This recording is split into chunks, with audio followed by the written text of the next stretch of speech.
Welcome po sa Jesus is Coming Ministry. Binibigay ko ang papuri at pasasalamat sa Panginoon through Jesus Christ, His Son. Amen. Pag-aralan po natin ang kwento kung bakit bumaha sa buong mundo noong panahon ni Noah. Ano ang aral na makukuha natin sa kwentong ito? Genesis 6, napakarami na ng mga tao sa daigdig ng panahong iyon. Nagkaroon sila ng mga anak na babae. Nang makita ng mga anak ng Diyos na ang mga babaeng anak ng tao ay magaganda, ang mga ito'y pumili sa kanila ng kanya-kanyang asawa. Sinabi ni Yahweh, hindi ko ipapahintulot na mabuhay ng habang panahon ang tao, sapagkat siya'y makalaman. Hindi nalalampas sa 120 taon ang kanyang buhay sa daigdig. Nang panahong iyon, may mga higante sa ibabaw ng lupa. Sila ang naging bunga ng pakikipagtalik ng mga anak ng Diyos sa mga anak ng tao. Ang mga higanting iyon ay tinanghal na mga dakilang bayani at tanyag na tao noong unang panahon. Nakita ni Yahweh na laganap na ang kasamaan ng tao sa daigdig at puro kasamaan na lamang ang palaging nasa isip nito. Kaya't labis na ikinalungkot ni Yahweh na nilikha pa niya ang tao. Sinabi niya, lilipulin ko ang lahat ng taong aking nilalang. Lilipulin ko rin ang lahat ng hayop at mga ibon. Ikinalulungkot kong nilalang ko pa ang mga ito. Ngunit si Noe ay naging kalugod-lugod kay Yahweh. Ito ang kasaysayan ni Noe. Matuwid at mabuting tao si Noe noong kanyang kapanahunan. Namuhay siya ayon sa kalooban ng Diyos. Siya'y may 3 anak na lalaki, sina Shem, Ham at Japheth. Maliban kay Noe, masasama ang lahat ng tao sa paningin ng Diyos at laganap ang karahasan sa lahat ng dako. Ito ang kalagayang nakita ng Diyos sa buong daigdig, namumuhay sa kasamaan ang lahat ng tao. Sinabi ng Diyos kay Noe, napagpasyahan ko nang lipulin ang lahat ng tao sa daigdig. Umabot na sa sukdulan ang kanilang kasamaan. Gugunawin ko sila kasama ng daigdig. Kaya gumawa ka ng isang malaking barko na yari sa kahoy na sipres.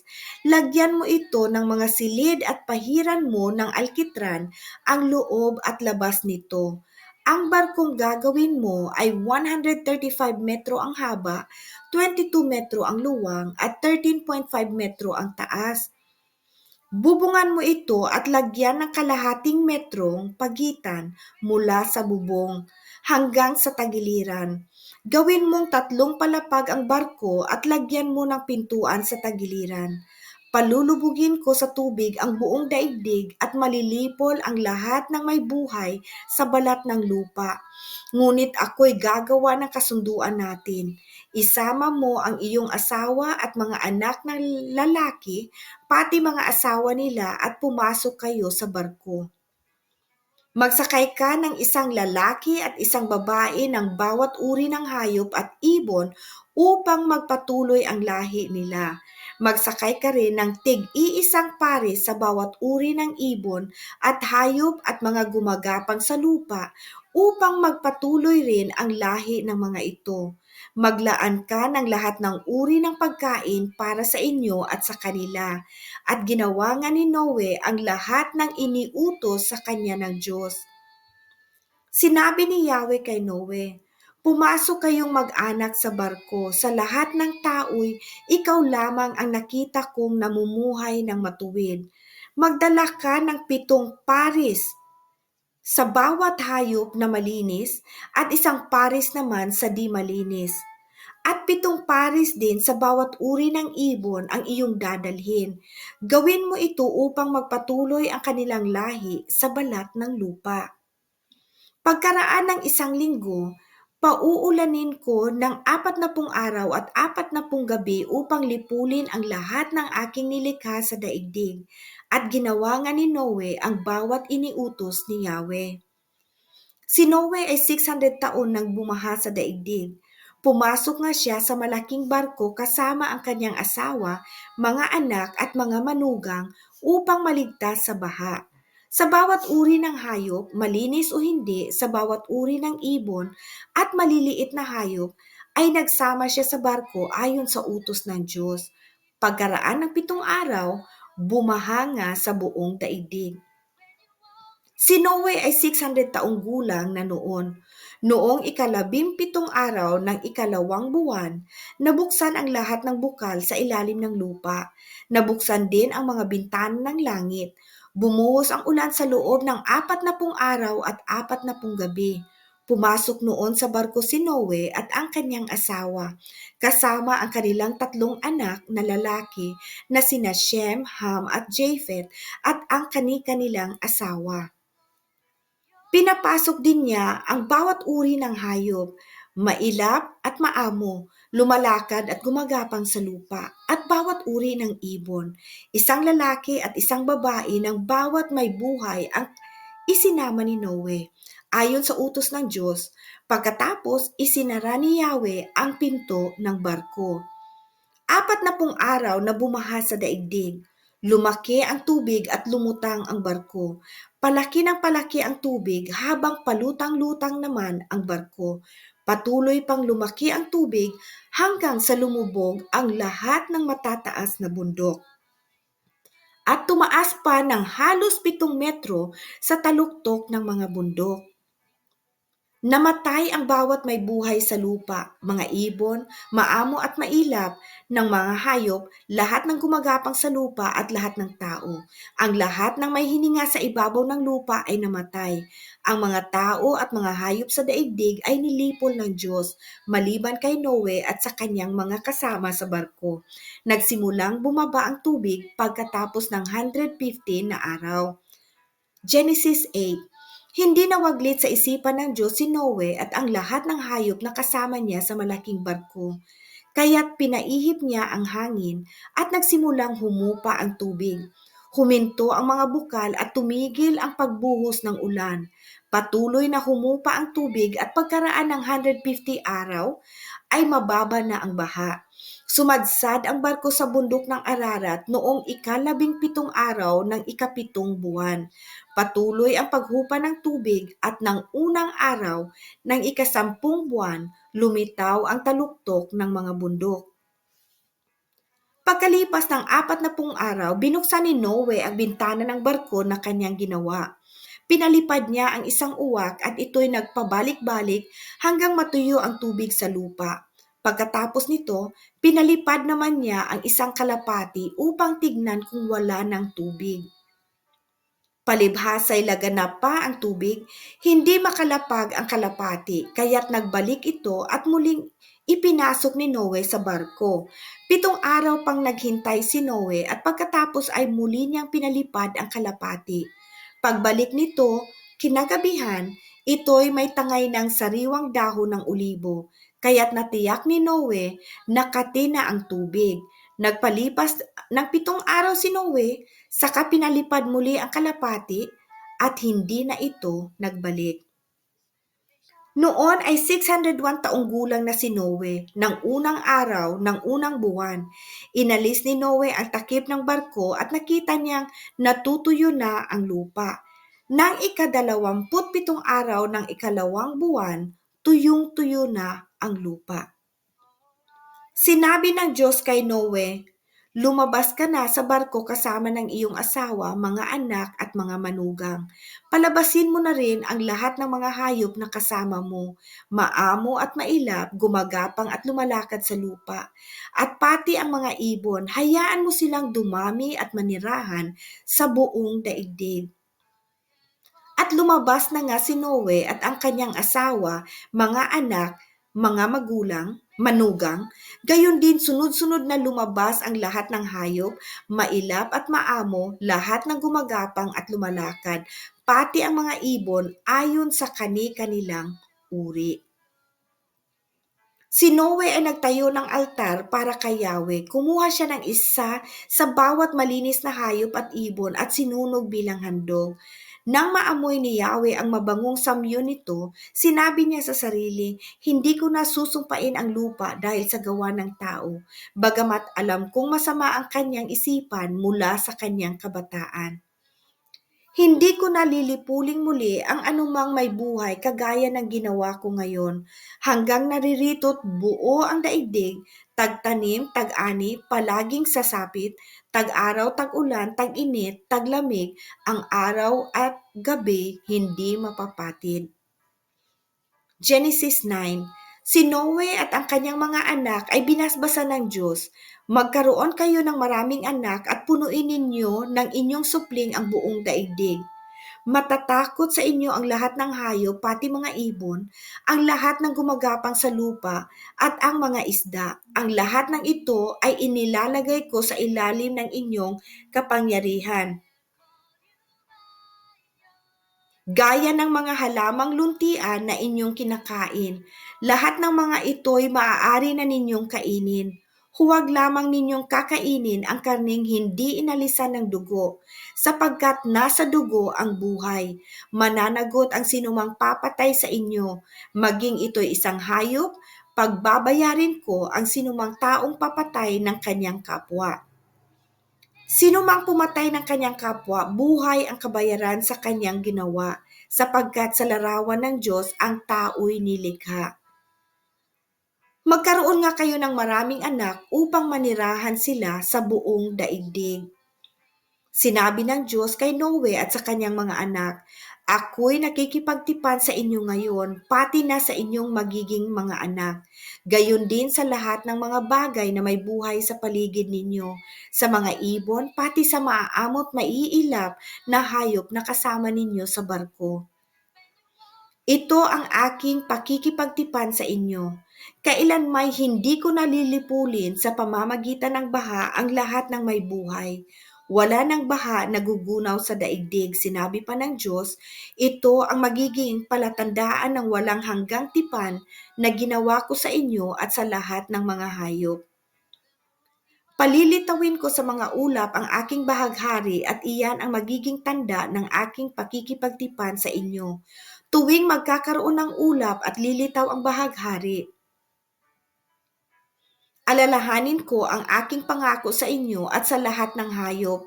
Hindi ko nalilipulin sa baha ang lahat ng may buhay tuwing lilitaw ang bahaghari. Maaalala ko ang aking hanggang tipan na ginawa ko sa inyo at sa lahat ng may buhay sa balat ng lupa. At sinabi ng Diyos kay Noe, ito ang tanda ng aking pangako sa lahat ng nabubuhay sa lupa. Diyan po nagtatapos ang kwento ni Noah at ang pagbaha. So ano ang aral sa kwento ni Noah at pagbaha? At ano ang koneksyon nito sa panahon natin ngayon? Sa Matthew 24:37, ang pagdating ng anak ng tao ay tulad noong panahon ni Noe. Nang mga araw na iyon bago bumaha, ang mga tao'y nagsisikain, nag-iinuman at nagsisipag-asawa hanggang sa araw na pumasok si Noe sa barko. Hindi niya namamalayan ang nangyayari hanggang sa dumating ang baha at tinangay silang lahat. Gayon din ang mangyayari sa pagdating ng anak ng tao. Darating po uli si Jesus. Kukunin niya ang mga sumusunod at naniniwala sa Kanya. Sa mga araw na yan, maraming tao ang nagsisikain, nag-iinuman, nag-aasawa, at gumagawa ng mga masasama.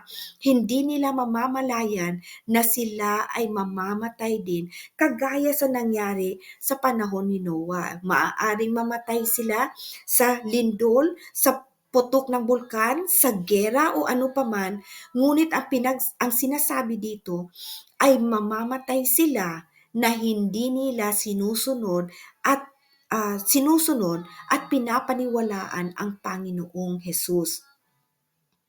Bago bumaha, nagsisikain ng mga tao.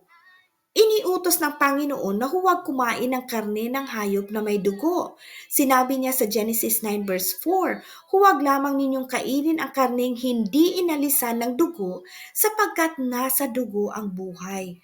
Bakit sinusuway ng mga tao ang utos ng Diyos? Mahigpit niyang iniutos na huwag kumain ng karne na may dugo. Ngunit kinakain ng mga tao ang nilutong dugo ng hayop. Romans 2 verse 6 to 8, sapagkat igagawad niya sa lahat ng tao ang naaayon sa kanilang mga ginawa. Buhay na walang hanggan ang ibibigay niya sa mga taong nagpapatuloy sa paggawa ng mabuti at naghahangad ng karangalan, kadakilaan at kawalang kamatayan. Ngunit matinding galit at puot ang sasapitin ng mga taong makasarili at ayaw sumunod sa katotohanan, kundi sumusunod sa kasamaan. Dapat mong malaman na sa mga huling araw ay darating ang mga panahon ng kaguluhan, sapagkat ang mga tao'y magiging maibigin sa sarili, maibigin sa salapi, at palalo. Naalala ba ninyo ang sinabi ng Panginoon sa panahon ni Noah? Ang mga tao noon maliban kay Noah ay masasama. Ang isip nila at ginagawa ay puro masasama. So pansinin ninyo ang nangyayari sa ating mundo ngayon. Sa mga kaguluhan na ang mga tao iniibig nila ang kanilang sarili lamang.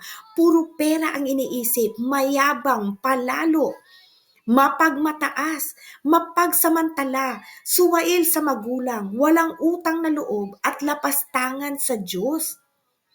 Sila'y magiging walang pagmamahal sa kapwa, walang habag, mapanirang puri, walang pagpipigil sa sarili, marahas at walang pagpapahalaga sa mabuti. At nakikita natin ito. Laging sikat ito sa Facebook, sa YouTube at kung sa TikTok.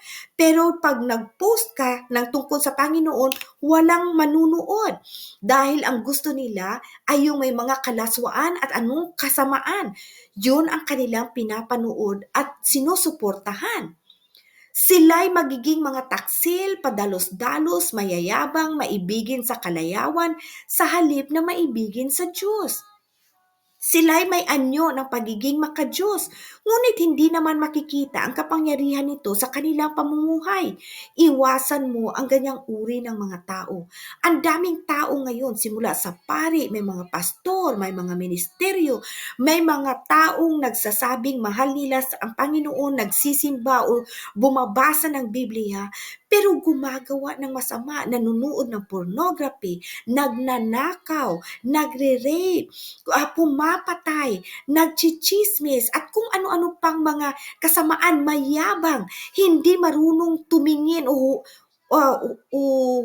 tumulong sa mga mahihirap. Pinipili lamang nila ang kanilang mga dapat maging kaibigan. Gusto nila yung mga mayayaman lang at ayaw nilang maging kaibigan ang mga mahihirap. Kung saan sila may makukuha, andoon sila. Ngunit sinasabi nila, sila'y naniniwala sa Panginoon. Tagasunod sila ng Panginoon. Tama ba yun? Yun ay mali. So napapansin ninyo sa panahon ngayon, may ilan sa kanila na gagamit ng panlilinlang upang makapasok sa mga bahay ng mga babaeng madaling malinlang.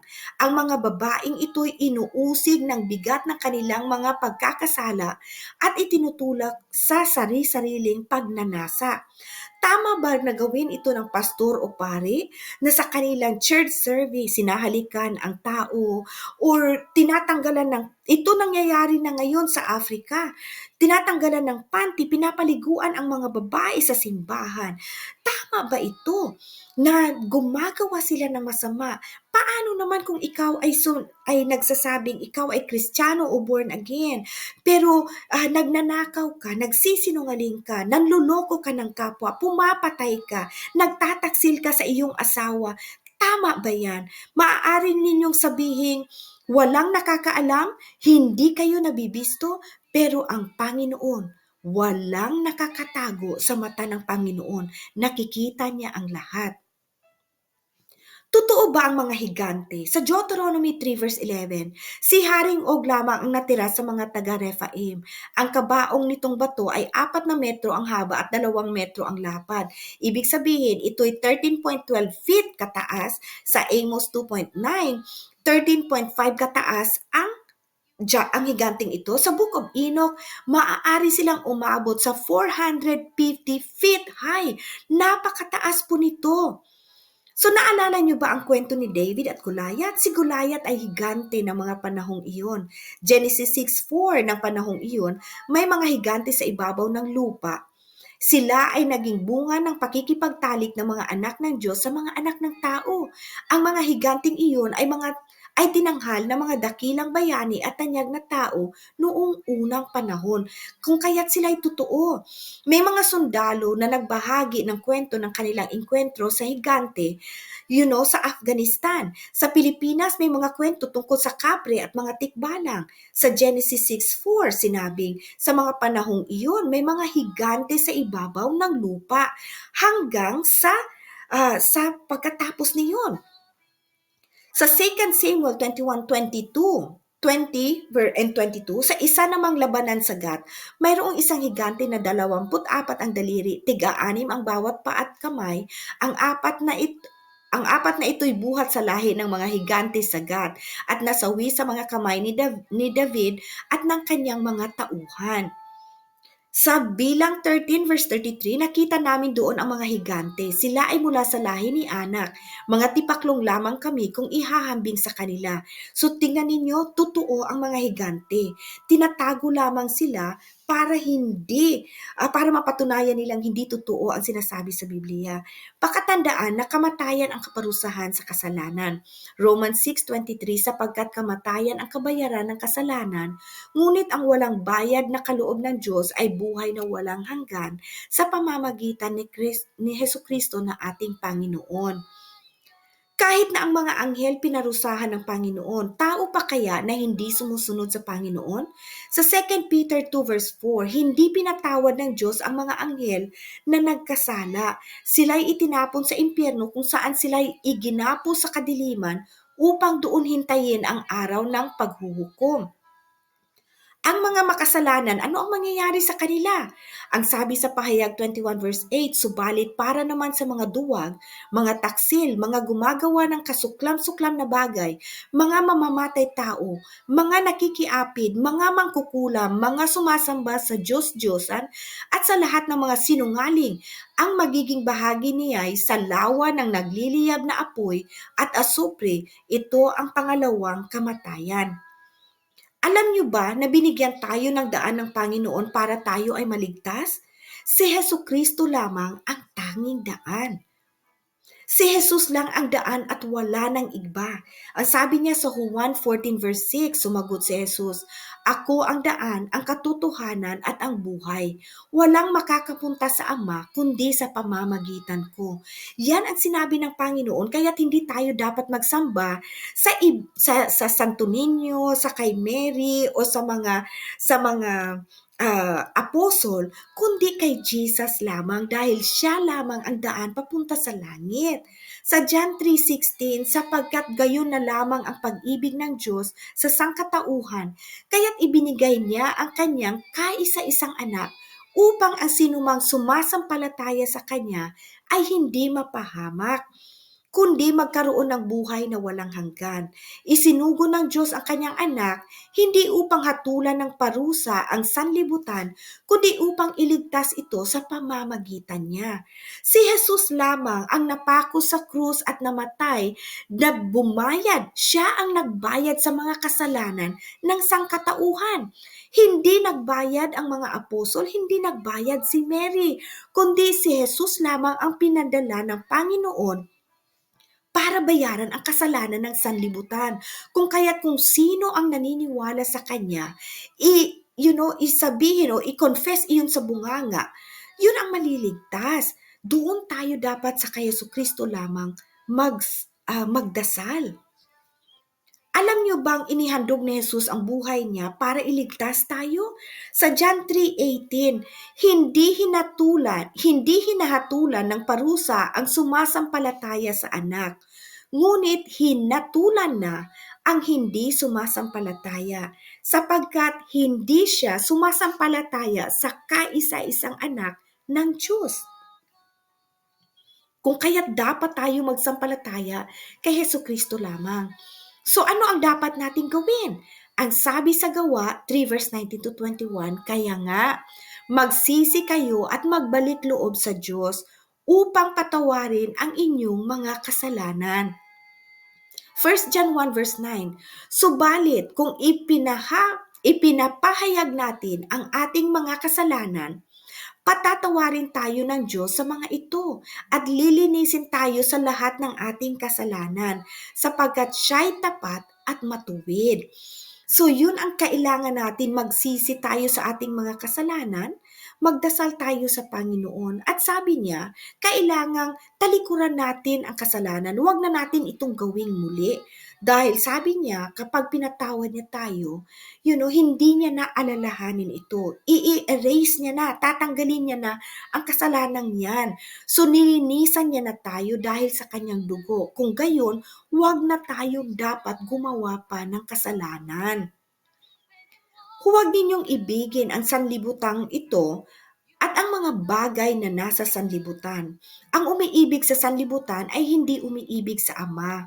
Ang lahat ng nasa sanlibutan, ang pagnanasa ng laman, ang pagnanasa ng mga mata, at ang pagmamalaki sa buhay na ito ay hindi nagmumula sa Ama kundi sa sanlibutan. Mawawala ang sanlibutan at ang lahat ng mga bagay na pinagnanasaan ng mga tao, ngunit ang mga sumusunod sa kalooban ng Diyos ay mabubuhay magpakailanman. Lahat ng sasakyan, bahay, alahas, mga damit, lahat ito ay mawawala. Kapag namatay ang tao, ang kaluluwa natin ang babalik sa Panginoon. Hindi natin madadala ang layaw ng sanlibutan. Kung kaya't baguhin natin ang ating sarili, sundin natin ang Panginoon, siguraduhin nating humihingi tayo ng patawad araw-araw, basahin natin ang Biblia, sundin natin ang kanyang mga kautusan nang sa ganyan ay maging handa tayo sa pagdating ng Panginoon para ready tayo at kukunin niya tayo. Ngunit, sabi ng Panginoon, Romans 2 verse 10, ipinadarama ko ang aking pag-ibig at pagkalinga sa libu-libong salinlahi ng mga umiibig sa akin at tumutupad sa aking mga kautusan. So, hindi ibig sabihin na sabihin lang ninyo, mahal ko ang Panginoon, pero hindi ninyo sinusunod ang mga utos niya. Sinabi niya, huwag magpatay, huwag magsinungaling, huwag kayong tumingin sa mga babae o lalaki ng malaswa, huwag kayo, kasi kasalanan yon, sexual immorality. Kailangan magmahalan kayo, wag ninyong i-chismis, wag ninyong siraan, wag ninyong patayin ang kapwa. Yun ang mga maraming bagay na inuutos ng Panginoon sa atin na dapat nating sundin. At ito ay nabubuo sa kautosang mahalin natin siya at mahalin natin ang bawat isa. Sa Acts 16 verse 31, sumagot naman siya, sumampalataya ka sa Panginoong Hesus at maliligtas ka, ikaw at ang iyong sambayanan. Ang sinumang sumasampalataya at mabautismuhan ay maliligtas, ngunit ang ayaw sumasampalataya ay parurusahan. Tandaan ninyo, ang sabi ng Panginoon ay kinailangang mabaptismuhan tayong muli. In order for you to enter the kingdom of God is for you to be born again. So mabinyagan tayong muli na i-confess natin sa bunganga natin na siya lang talaga ang Panginoon. Nang sa ganun ay makapasok tayo sa kalangitan. So mga kapatid, may congratulations sa mga nanalo. Magkakaroon ako ng separate na video doon at ipopost ko po uli. So abangan po ninyo ang mga nanalo at nag-participate sa video. Maraming salamat po. To God be the glory and praise. Maraming salamat po sa pakikinig. Alam kong marami kayong matutunan sa salita ng Diyos. Thank you so much and God bless you. Amen. Suportahan din po ninyo ang Bible verses in Tagalog. Dahil yun po ay galing sa Biblia, so mapapakinggan lang po ninyo habang kayo ay nagpapahinga. Yun po ang salita ng Diyos na pagkain ng ating kaluluwa. Maraming salamat po. To God be the glory and praise. Amen.